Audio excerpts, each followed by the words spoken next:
The stories you are about to see are real. The rewards up to $5 million are real.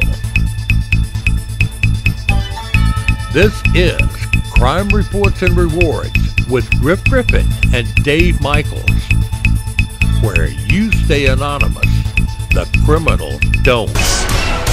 The Richmond County Sheriff's Office is asking for your help finding the individual you see on your screen.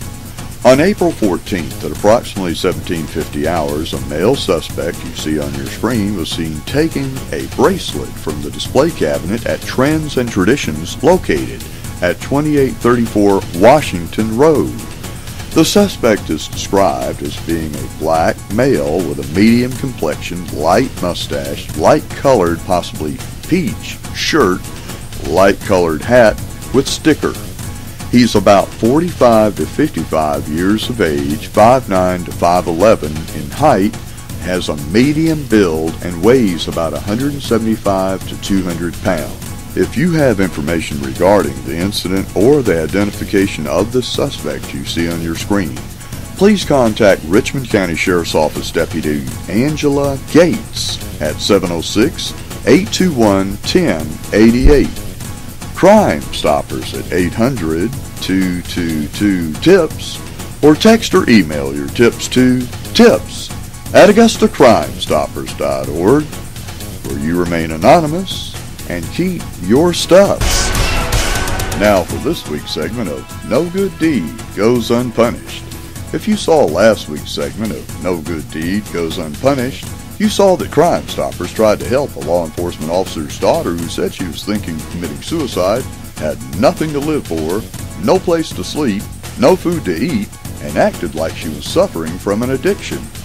Crime Stoppers always tries to help law enforcement officers' kids, so we sat her down in our office and tried to convince her to give us her family's phone number so we could call them to come get their child.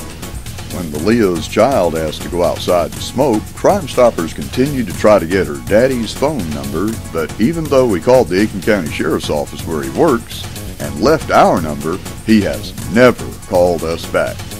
When she went to smoke, the suspect stole our Mercedes AMG. When the first police officer asked, "How do you think she stole the car?"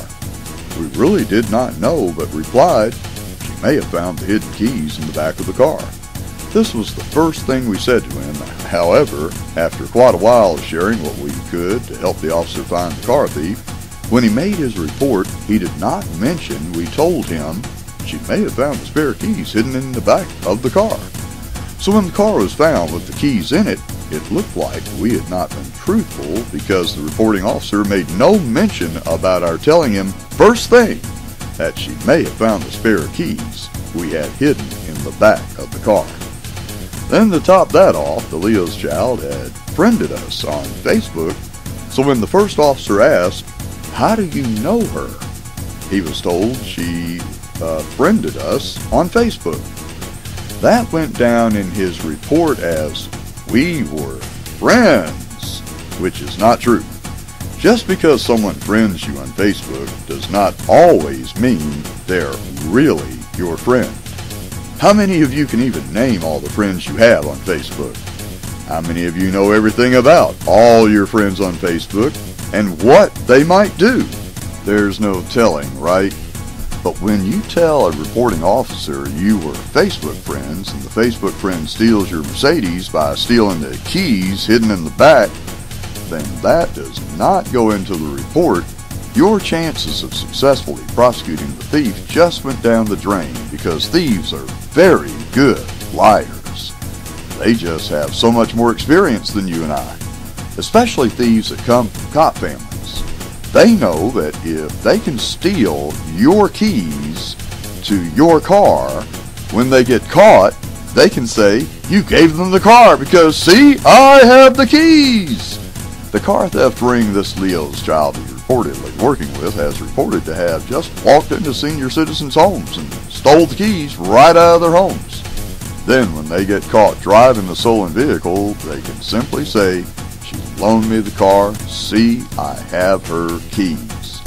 This allows car thieves to keep on stealing cars because when they get caught, They always lie and say the victim gave them the car, and it's their word against yours. If they friended you on Facebook before they come to steal your vehicle, they have double protection. Now they can say, you made a false police report and the thief who stole your car can easily trick the cops into locking you up. This can get you thrown in jail for reporting your car stolen, because now the cops think you gave them the keys because you're their friend on Facebook and they have your keys. If you have any ideas how to handle this, go to Facebook and search for AugustaCrimeStoppers.org and tell us what you think. Does this trend of stealing keys and blaming the victim have any end in sight? Are you going to have to unfriend everybody you think may steal your stuff and say you gave it to them because they're your Facebook friend? Go to AugustaCrimeStoppers.org and tell us what you think. And now, this Crime Reports and Rewards special report. Richmond County Sheriff Richard Roundtree has come out in favor of asking his police to wear body cameras. New articles are appearing everywhere about who watches the watchers. It's an age-old question, but police across the country may have a new answer. The Los Angeles Police Department is currently testing body-mounted cameras that record officers' interactions with citizens. The New York Police Department says it's reviewing the technology. These police departments represent the country's two largest cities, are part of a nationwide trend that could fundamentally change the relationship between police officers and the public. Basically, this is the camera device. It's tethered with a battery pack. The battery pack allows us to activate the camera. There were 54 officers involved in the experiment. We had a 60% reduction in use of force instances from 61 to 25. Keep your hands to your hands, both of you. And we had an 88% reduction in officer complaints from 24 to 3. Keep your hands where I can see them. Personnel complaints, assaults on officers are the two things that we in law enforcement would like to take to a minimum. It does all of the audio and video recording. It is stored inside here internally. It cannot be manipulated, turned off, changed in any way. And once that's done, for the end of the shift, you plug it in, it automatically links up. It will read the device, it will download the device, it will encrypt the information that came in so it's secured. Then it goes back to green, meaning these are ready to be deployed. When they get dispatched to a call or they're going to make a self-initiated contact, they turn the device on. How you doing, sir? What happened? Your wheel blew off? Yeah. Can I call you a tow truck or something? I'm able to exit the vehicle, make contact with this person. Your wheel blew off? Can I call you a tow truck or something? I can pull this back and I can search through it. There's no manipulating what really occurred or what was really said. One day, this piece of evidence will serve as most of my report in court. The transition was actually pretty smooth. Our officers are more upset, not that they wear it and they use it, but when they try to use it and it doesn't work. I think it keeps everybody honest. The equipment was a little over $100,000 for the initial 70 cameras that we had. Think of the man hours that you can save, the time that your investigators can save on investigating all of these cases. Quite frankly, money can be better spent by the officers being out on the street. The savings that we will have will easily outweigh the cost of the equipment. I think you really have to ask yourself, as a police chief, can you afford not to do something like this? This is the future of law enforcement. We would have loved to have a camera on the officer who we reported our stolen car to, because he asked us, how did we think the car got stolen? We immediately replied, we think she may have found the spare keys we had hidden in the back of the car. That statement would have been caught on audio and video recording, and instead of trying to explain to people why the thief who stole the key and stole the car had our key. Farrar says he's received inquiries about the program from other departments as far away as Brazil, Japan, and the UK. Dozens of forces in the United States have already followed Rialto's lead with cameras in use in cities including Fort Worth, Texas, Salt Lake City, and Charlotte. The benefits of the cameras, supporters say, are twofold. They aid in evidence gathering at the scene of a crime, and they create a record of officers' behavior, providing a check on unnecessary force and abuses of power. But the cameras also raise major privacy concerns. Without the right legal frameworks in place, the recordings leave open the possibility of abuse. A law pending in Pennsylvania that would authorize police use of wearable cameras has drawn opposition from the American Civil Liberties Union, which says it places too much power in the hands of officers and not enough in the hands of the public. The ACLU is worried that the bill doesn't include guidelines on when and how citizens can access footage of themselves.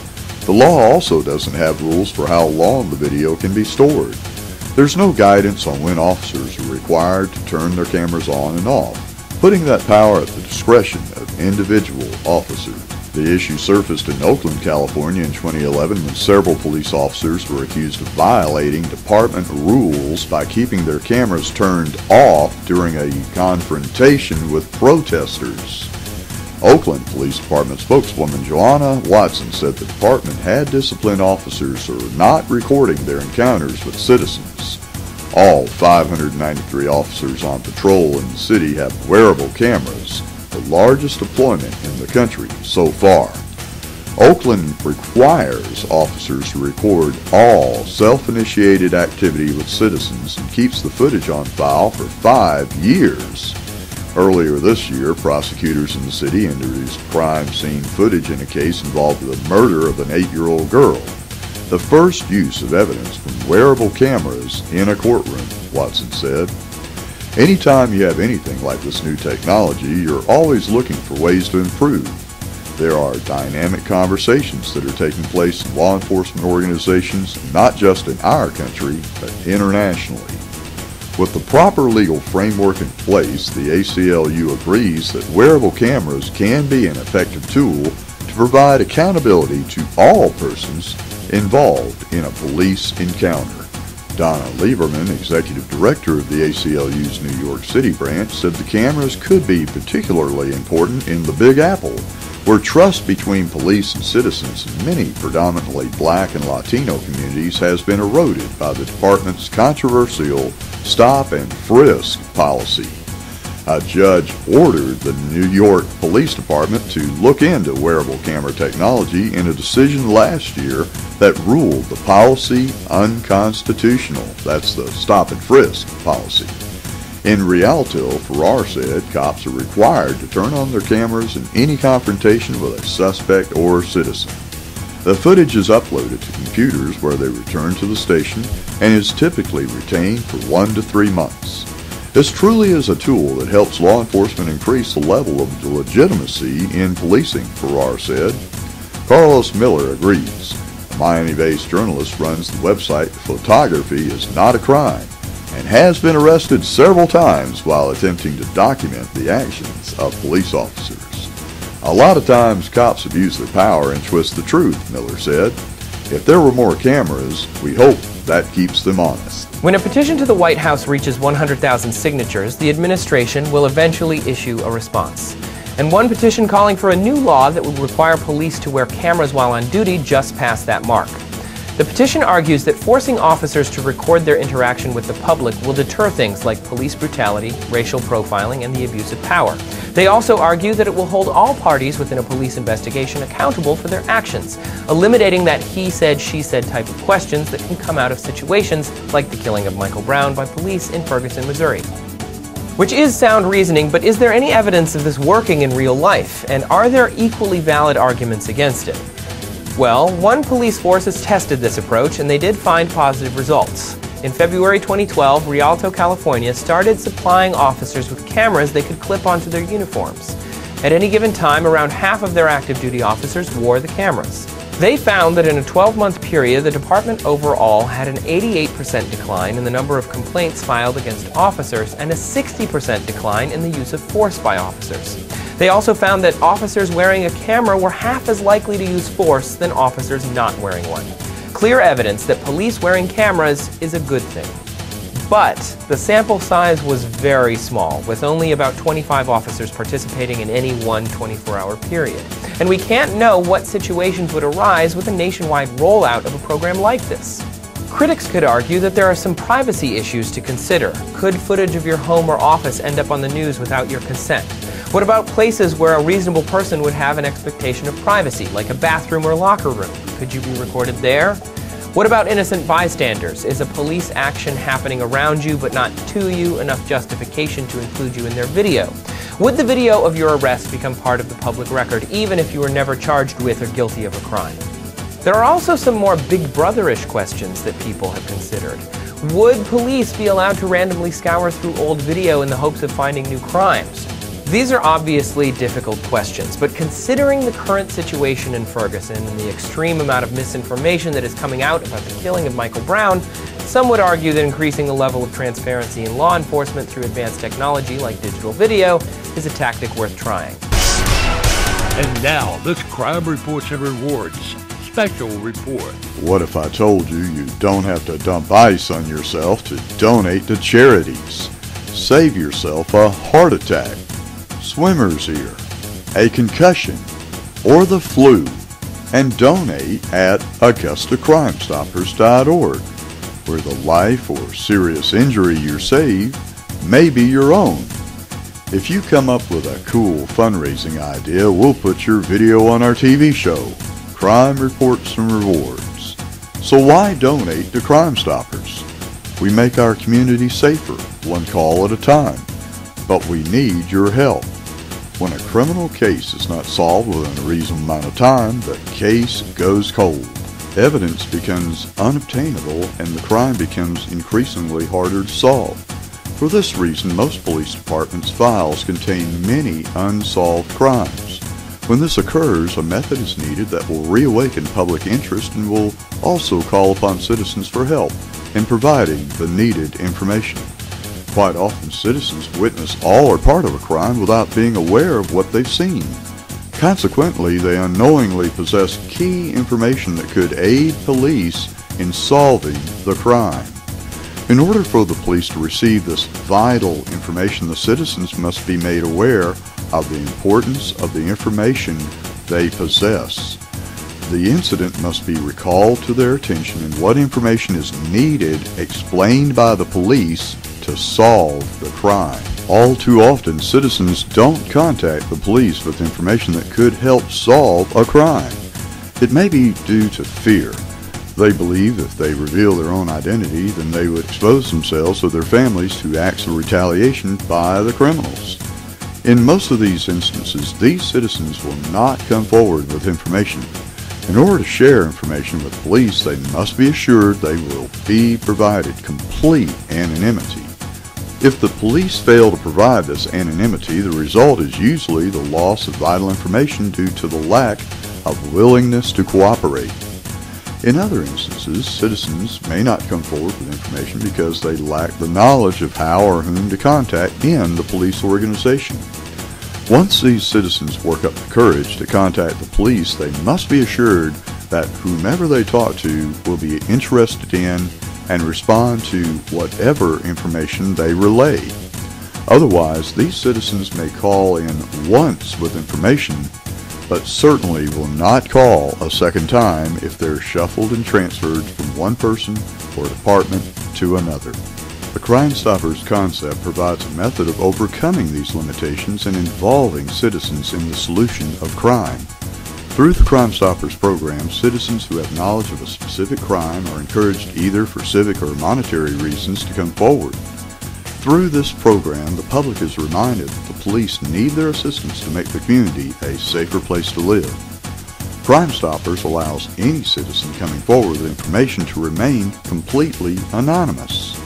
In this way, the citizen is assured that his identity will be protected and that any useful information relayed will be utilized. To make sure the public knows who's wanted or what crime to watch out for, go to Facebook and search for AugustaCrimeStoppers.org. Also, we can't fight crime without your help. Call your favorite radio, TV, or print management during working hours and ask they share Crime Stoppers 800-222-TIPS line. Then take the money you are going to spend on ice and hospital bills and donate that to stopping crime. Just say yes, we'll do the rest. Thank you for supporting Augusta Crime Stoppers. Richmond County Sheriff's Office is seeking information on the murder of Willie Harris Aiken Jr. Willie Harris Aiken Jr. was shot and killed at his residence at 413 Colorado Street on 1/13/2014. We asked several people if they knew that a murderer or murderers were still walking among us, and they told us they didn't even know anything about the murder of Willie Aiken. They said things like, well, if he wasn't out running around on the wrong side of town, he wouldn't have got murdered. Willie Aiken was shot at his own home. If he had better friends, he wouldn't have got murdered. Willie Aiken had wonderful friends and family. I didn't even know he was murdered. They'll eventually find out who murdered him. Oh yeah, you didn't even know he was murdered because the news media thought everything in the world was more important than keeping you and yours from being the next murder victims. Murderers who have murdered don't have a lot to lose by not murdering again, because that's just how they roll. So everybody knows what's happening in Hollywood. What are the latest football scores? And even who won the lottery? But very few know that their door could be kicked in at any moment, and you and your family violated or even murdered. So what can you do? Call your local TV stations and ask they start sharing Crime Stoppers 800-222-TIPS line. And what murderers or rapists or whatever violent and dangerous criminals we are trying to stop. If you go to Facebook, search for Augusta Crime Stoppers and like us. We'll send you pictures and details on all the bad guys that we have rewards out on. Since 2010, we have quietly paid out cash rewards to people like you who looked at Augusta Crime Stoppers Facebook page, saw the bad guys, called them in, and have a 100 times better chance of getting a large cash reward in just hours by calling in bad guys and murderers than you do of winning the lottery. But the best news is, if you get these murderers from all these unsolved murders off the street, you and your loved ones are in a much better position of not being murdered. If you think you know who or where who murdered Willie Aiken may be, please call Homicide Sergeant Paul Godden or Investigator Walter Garrison or any other on-duty Violent Crimes Division investigator at 706-821-1045. Crime Stoppers at 800-222-TIPS or text or email your tips to tips@AugustaCrimeStoppers.org, where you remain anonymous and unmurdered. And now, this Crime Reports and Rewards special report. Now for an update on the Travis Moore murder investigation. As you may have already seen on Crime Reports, investigators say Moore was gunned down on the 3400 block of Old Louisville Road at Finney Road a little before 2:30 a.m. on Thursday morning, May 26th. Witnesses say Moore was robbed and shot while on his way home from a nearby club, even though he was in his own front yard with another male and female friend who saw the whole thing. Travis's friends have set up a Facebook page in an effort to find Travis's killers called R.I.P. Travis Moore. At the time of the shooting, the suspects were described as two black males wearing ski masks, and someone may have seen stalking Travis in the Old Louisville Road at Finney Road area. However, new information has emerged indicating that one of the robbers may have been white. At a recent Crime Reports and Rewards party at the Roadrunner Cafe on Peach Orchard Road, one of the attendees said a lawn man mowing a lawn near where Travis was shot found a small caliber pistol and offered to sell him the handgun. But at the time, the Crime Reports and Rewards fan turned the gun down. However, after hearing that the gun could be the murder weapon, Travis's friends are waiting for the lawn guy to call this man back so we can get it into police hands for ballistics testing. Now that we know the bullet that was taken from Travis was a small caliber, Augusta Crime Stoppers is doubling our previous reward of up to $2,000.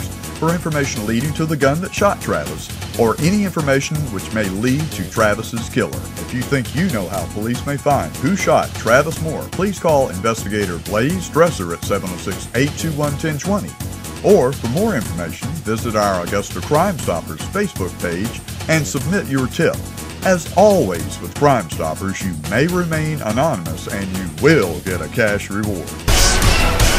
Now for an update on the Hester Jackson murder, Richmond County Sheriff's Office Lieutenant Blaze Dresser called a press conference on the 2700 block of Willis Foreman Road to announce a cash reward of up to $9,000 for the arrest and conviction of those responsible for the murder of 56-year-old Hester Jackson. Police are still searching for the shooter or shooters responsible for killing Mr. Jackson as he arrived home on Willis Foreman Road. Those who knew him say Jackson was a quiet gentleman who kept to himself and recently married a woman from North Carolina. AugustaCrimeStoppers.org has added another $1,000 reward payable upon the arrest of the shooters, so any witnesses that may come forth will have cash now and later should a conviction occur, bringing the total amount of the reward in the Hester Jackson case to up to $10,000. Okay, you guys are offering $9,000. We just added another $1,000 to it for Augusta Crime Stoppers. So now you can tell people that the reward is up to $10,000 total. Okay? Is there anything y'all would like to tell the whole world? Who do you think did this? Just what do you think? Who, what, where, any clues?